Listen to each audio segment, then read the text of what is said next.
everybody. I am the gateway to the end of your day. So my name is Allison Spence. I am the National Director for Tenant Facility Management Services, which is really a long term for workplace, with BGIS, and I run a team of workplace strategists and change managers and designers and all kinds of folks who work with all of you sometimes. But what I'm going to talk to you about today is change management. I think what was interesting throughout the presentations today, we heard people reference some of the potential change risks that you are experiencing in your work. Things like people circumventing the controls that you've put in place or turning off features. So really what we're talking about is how do we deal with people when we're trying to do these new and innovative things and make sure that we actually realize our benefits.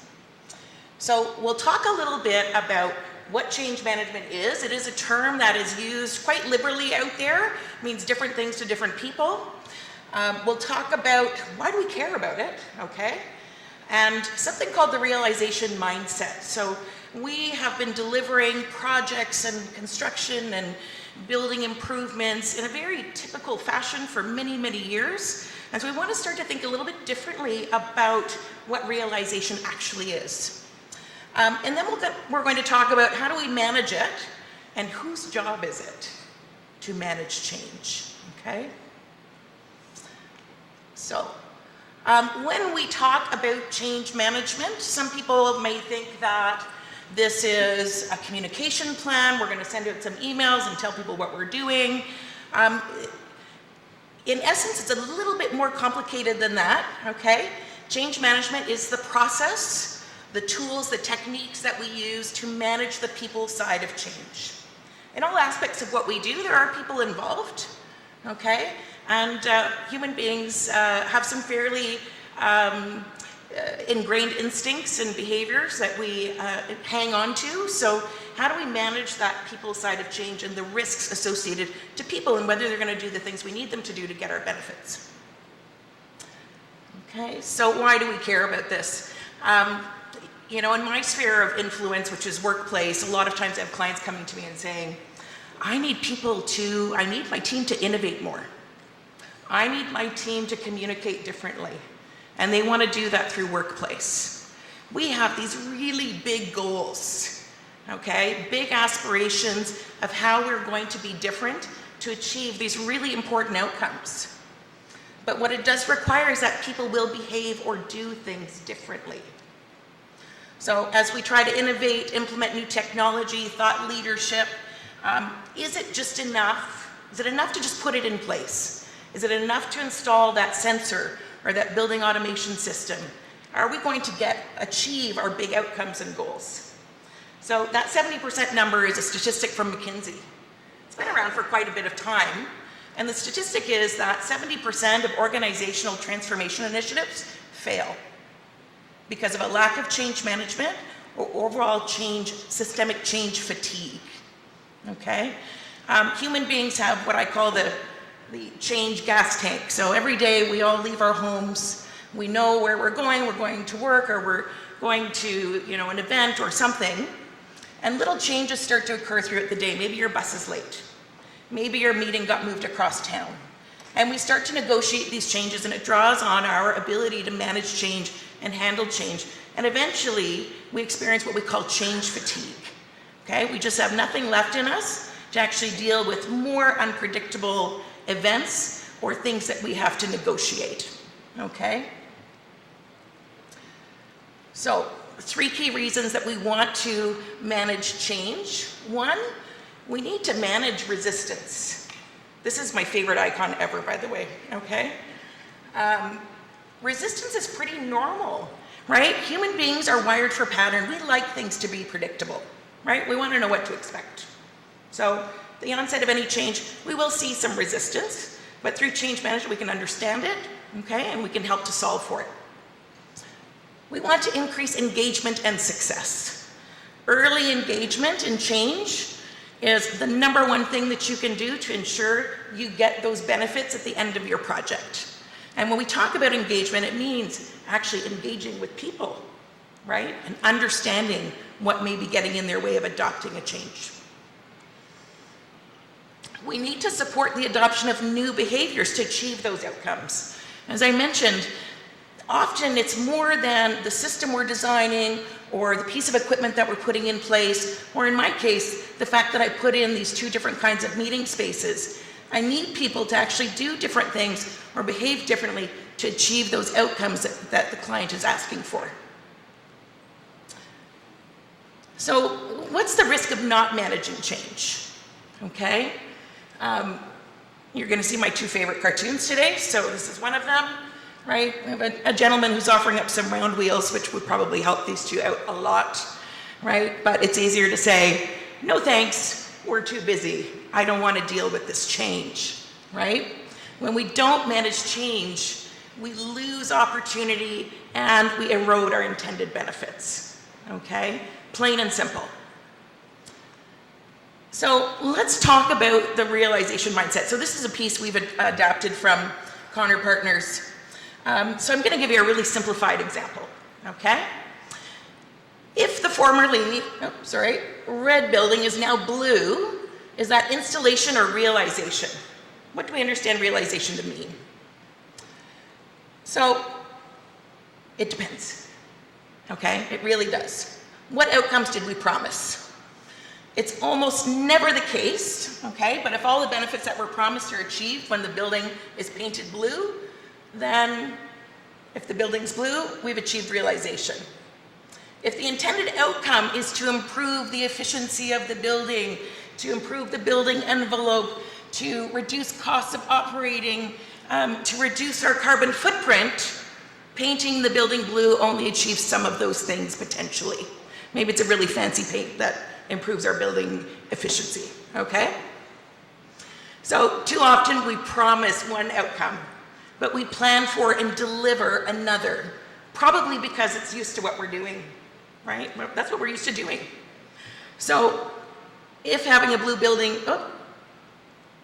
is the only outcome you promised, do you expect the other outcomes will be fulfilled simply as a result of taking this action? And then what else do you need to intentionally plan in order to achieve those outcomes, okay? Which is realization. So if realization is more than painting the building blue, it's better to plan for it while the building's still red, okay? Before we're in there, we need to actually set a plan. We need to apply the blue paint in a way that ensures our additional outcomes will actually be achieved. So let's talk about levels of change, and then I'll talk a little bit more about what this looks like in terms of the timescale of a project or an initiative.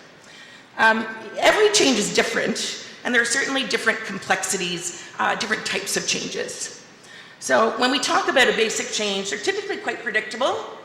We're going to actually change something to a known outcome, right? So let's give an example of, I have an existing software system that helps me manage my resource workload. I'm going to change to another one.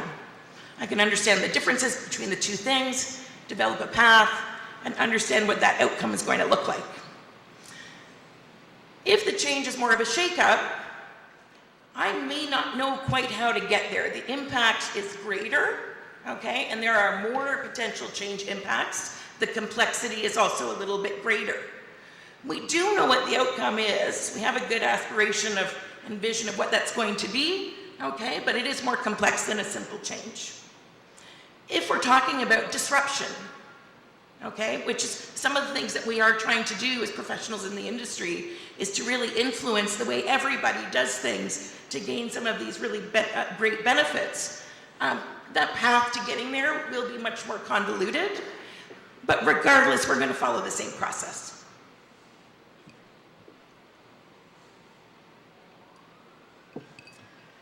So if we go back to the realization mindset, we start at our current state, and you'll see along the path to the desired state, we have two types of indicators. Installation indicators, realization indicators. Pretty rare that we'd have one of each of those things in order to accomplish a change, okay?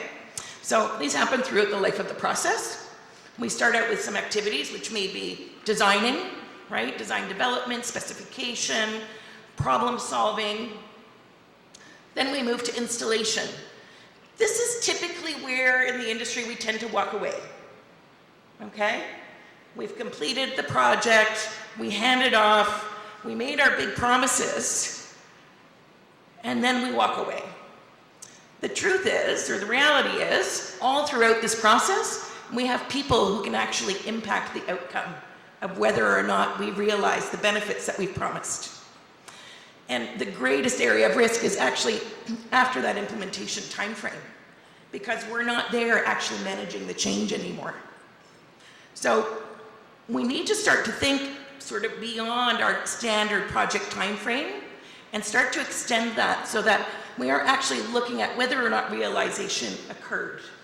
Are people adopting the new ways of doing things? Are they circumventing controls and features that are actually going to deliver those benefits because they don't know how to do it, right? So who are your stakeholders when we're talking about change management? In general, it can be a single person, a group of people, or an entire organization. It doesn't really matter if they're impacted positively or negatively, okay? If they're impacted by the change, they are in fact a stakeholder, okay? We have different kinds of stakeholders. So we have some folks who are impacted directly by the project, so that's our first group.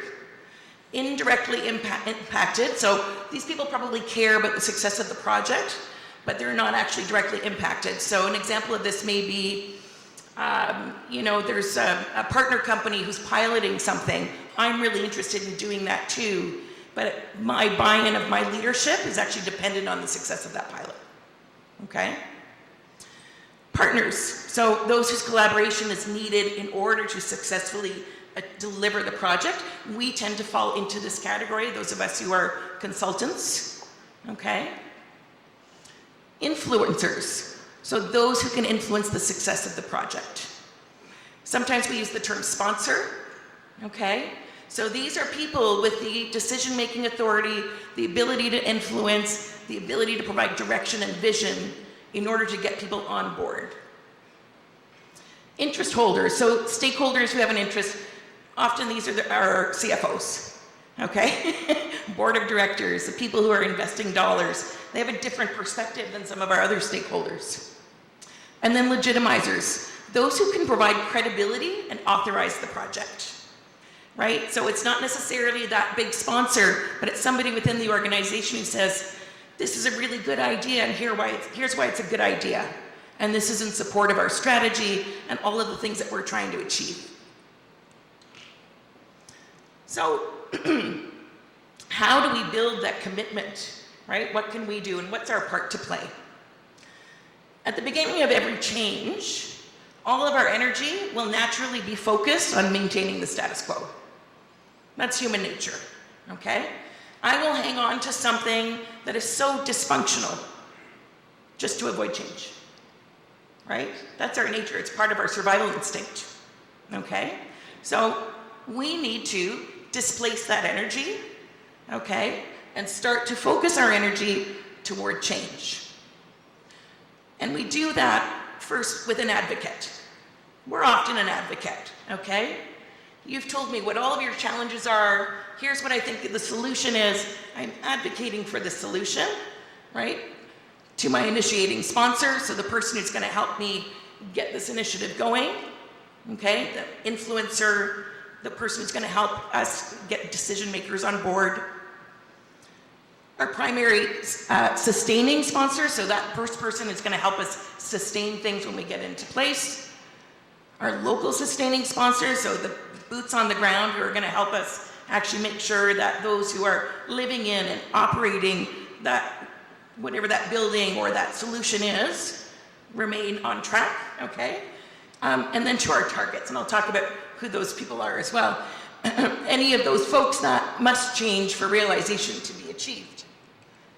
Ideally, what happens is that first energy that's protecting the status quo goes away, okay? And I apologize that I seem to be losing my voice, so.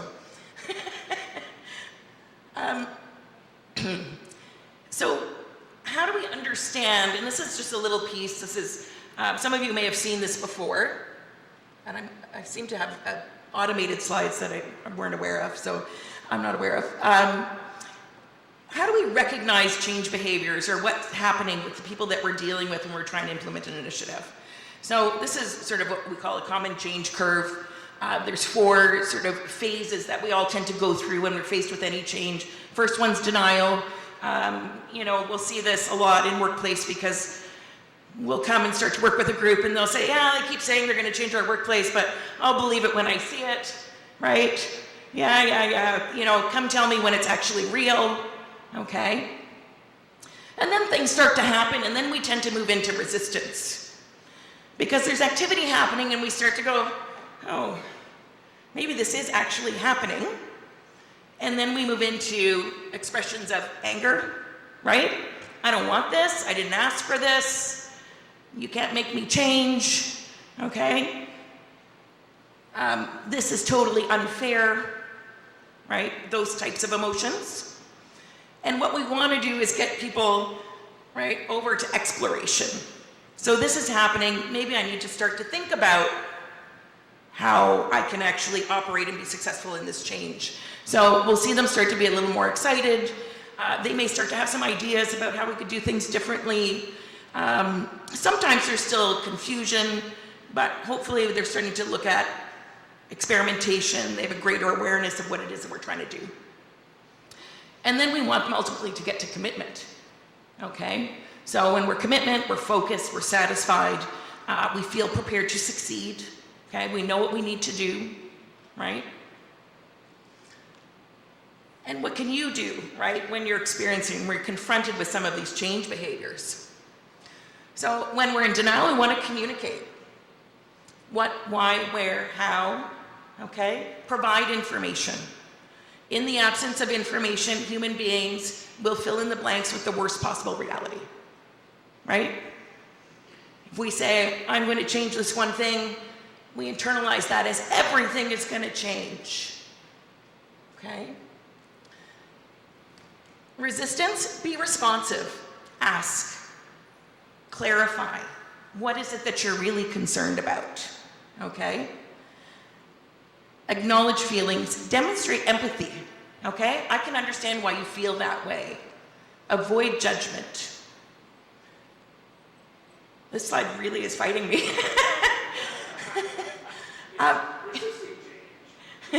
Yeah, exactly. See, I'm managing my change right now, right in front of you. When we go into exploration, we want to empower people. So give them goals, right? Small goals that add up to big goals. Try this one thing, set short-term objectives, provide resources and information. And then when we get into commitment, we want to reinforce and reward.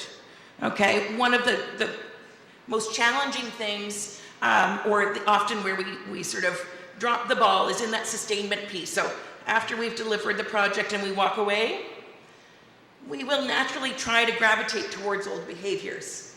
It feels better. It feels easier. Okay, so we do need to continue to sustain and reinforce and reward so that we don't have people going and changing things or circumventing things because it feels easier to them or they know how to do it that way. Okay? So top 5 strategies. This one's, I guess this is the slide that wanted to be up, right? So vision.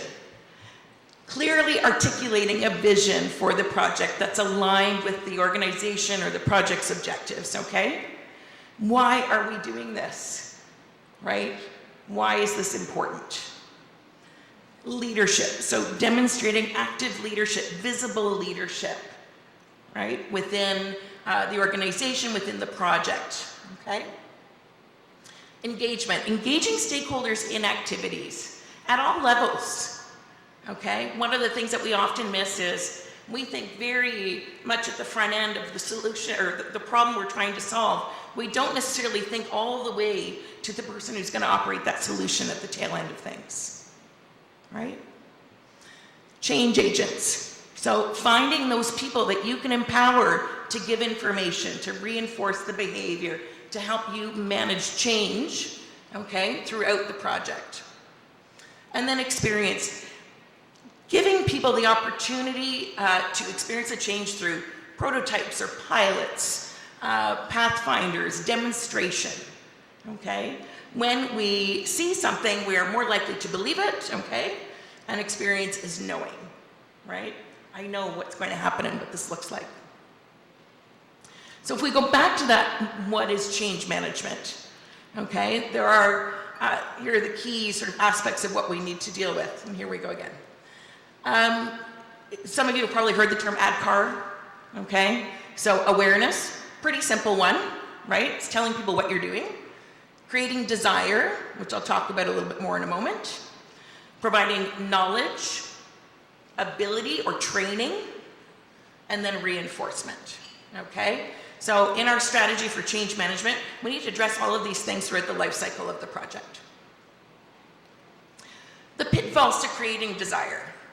I was actually working with one of our energy and sustainability folks, and he said, I can't get everybody to sort their waste.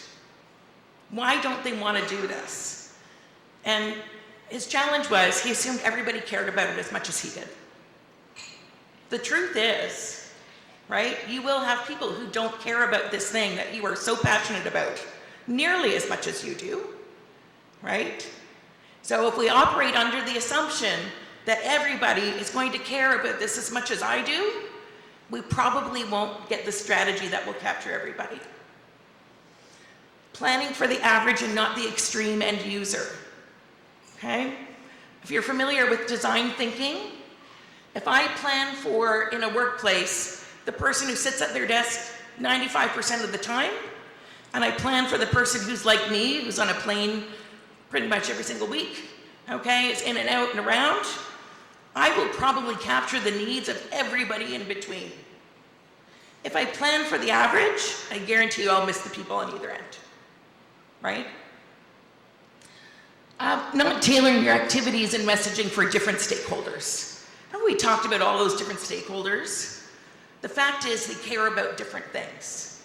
If we're going to have effective messaging, we actually have to change the way that we're providing them the information. We have to understand what they in fact care about. Our message for the CFO needs to be different than for that end user who's going to be living in that space, right? So what can you do, okay? We can have a plan on how we're going to engage stakeholders. Understand what's preventing them from adopting the behavior, okay? Policy, training, process. Is it how they're measured, right? Often people don't want to change in the work environment because they're measured to do certain things, and we haven't told them what success is going to look like. Ensuring change management expertise is part of your project team. All of you are not going to become change management experts. It is a discipline into itself. But what we do need to start trying to do is actually changing our mindset in the industry about what a project team looks like and making sure that person is there to help us manage the people side of change so we do get those big benefits and goals. So some of the simple things that you can do in terms of building those big building blocks out. When we're creating awareness, it's communication. It's giving that basic information. Creating desires. We talked about the pitfalls, right? But showing the benefits. What's in it for them? Sometimes we use strategies like gamification or competition to get people on board with certain activities. Leadership messages. Sponsorship. With knowledge, it's training and development, okay? Skills development.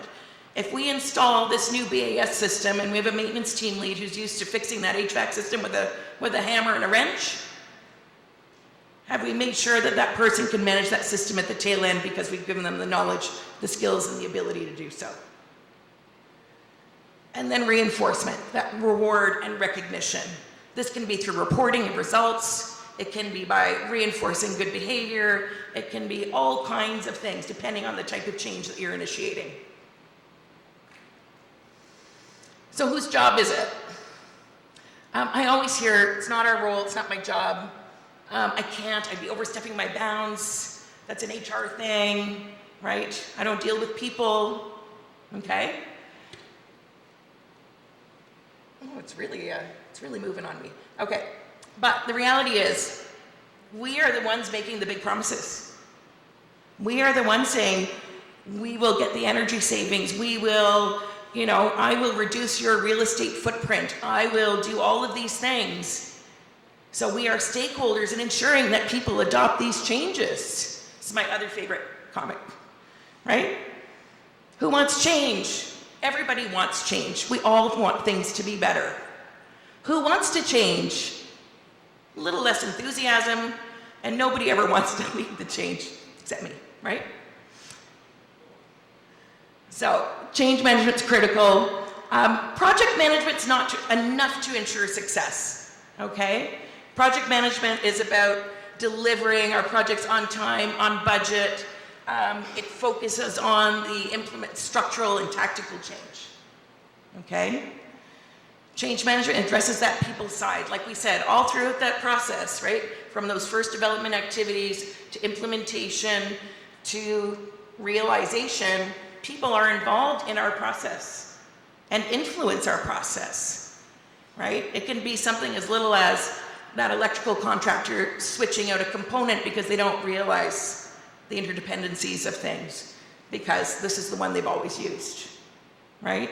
So we do need to manage people when we talk about change.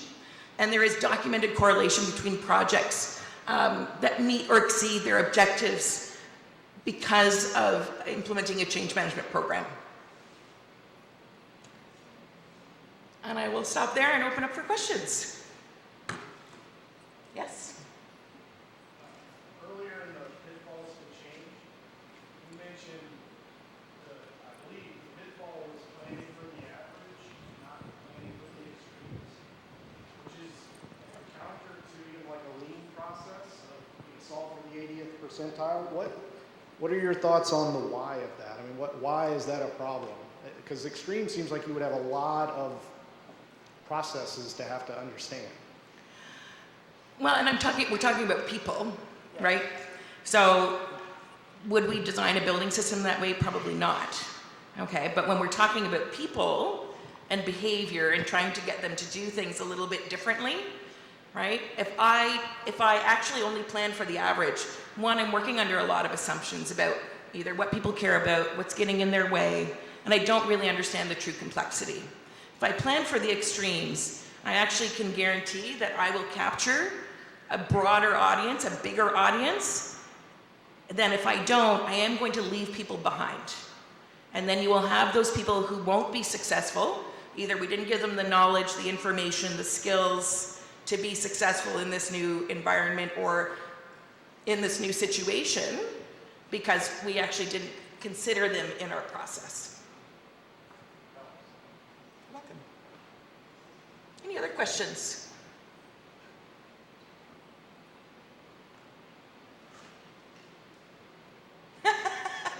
It's the end of the day. Gateway to the end, right here, right? So thank you very much, everybody.